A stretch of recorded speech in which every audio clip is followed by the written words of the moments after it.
องไทยน้องของคนละกันสีแดง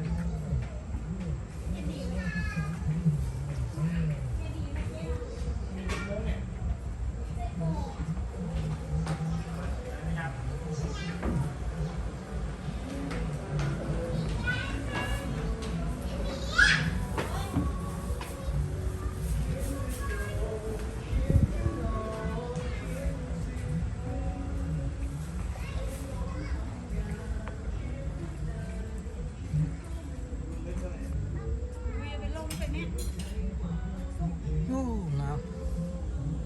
เอาคนประเทศไทยเนาะ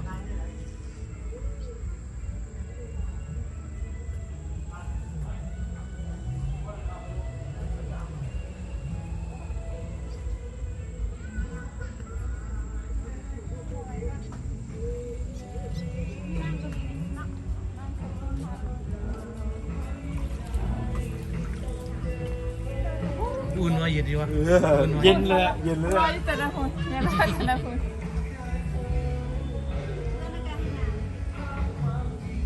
เบิ่งนั่น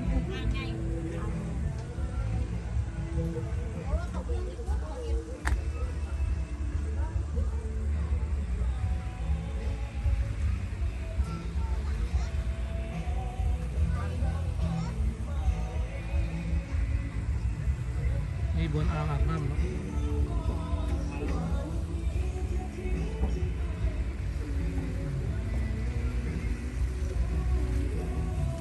ช่วงห้องยังแล้วกับซิลนี่ส่วนน้ำอินแปลง แล้วค่ะ กล้องขวาเนาะ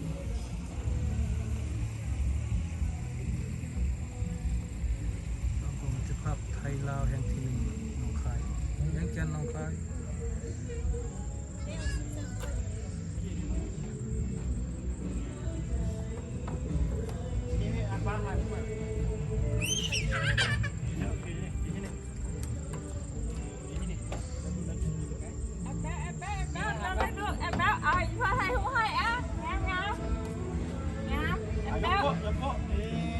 สองสาม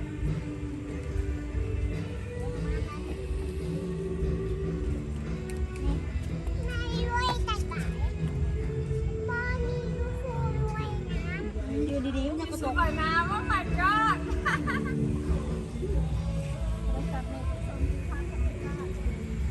กะเนาะบุกะเอาจังลินน้ำ นี่แหละพ่อเมียมาลอยน้ำกับพี่แรกนะ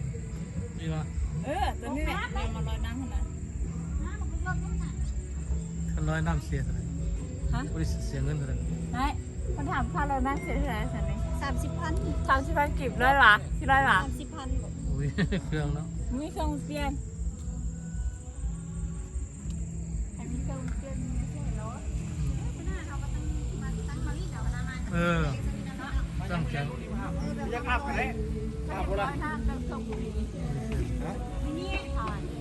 เท่าหน้าเนาะ น้ำเริ่มสีเนี่ยเย็นเนี่ย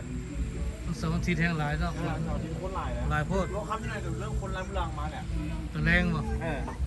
เพราะเสาร์อาทิตย์คนหลายได้เพราะว่าเขา หลายใช่ไหม เมื่อเสาร์ที่เขาจีเปิดน้ำ มามือธรรมดา มาซ้ำนี่นะประมาณ